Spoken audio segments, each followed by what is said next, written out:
I'm seriously asking for you to open your heart and mind that a lot of the things that you're seeing on the internet aren't real.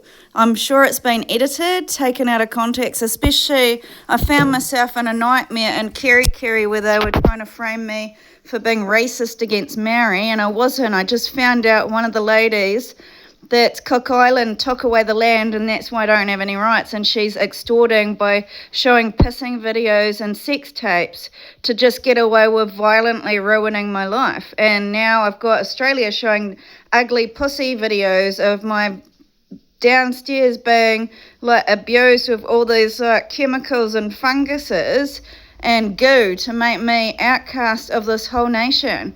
And I'm just saying, well, why can't you let me get asylum too? They're extorting me with toilet videos.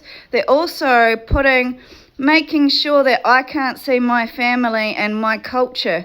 So they're banning my culture of light work, and I need human rights. The human rights in New Zealand are banning me. They're just denying that I needed human rights and my health care. It shows that the country's corrupt. I went to the hospital with emergency health care. The police are writing that I'm suspiciously walking around. They're a corrupt bunch of organisation making up a whole lot of shit with those police. I was not being suspicious at all. I was sitting eating a sandwich on a bit of grass, and he came out of nowhere and he said, oh, all the neighbours called saying you're looking to come to the police station. So why, if he heard the neighbours saying that, why would he come out of his way to find me just to write on a piece of paper, I'm acting suspicious?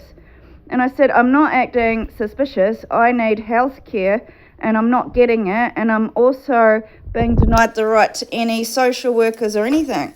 So they've finally given me a social worker, and they're in a massive network bullying my face that he's my mate and my face is ugly and I don't want to have photos anymore and all this kind of stuff. And it's like, why is this whole institute about abusing me and making me an illegal debt servitude? It's debt I don't owe.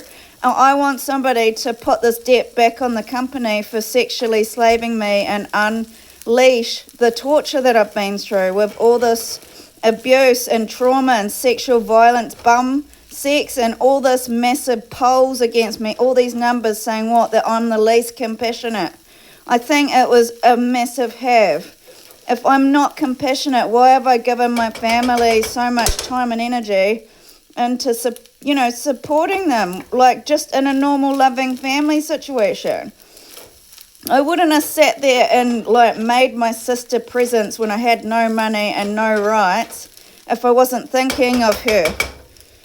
I must have a thoughtful brain about people I care about, right? I wouldn't just be sitting there with no money thinking about making a present for my sister. And it's everything about my life that made my values in my life and my family, loving my family. This black family's taken over and been famous for being a massive family, and they'd actually came and poached me to hide some business they've got down there.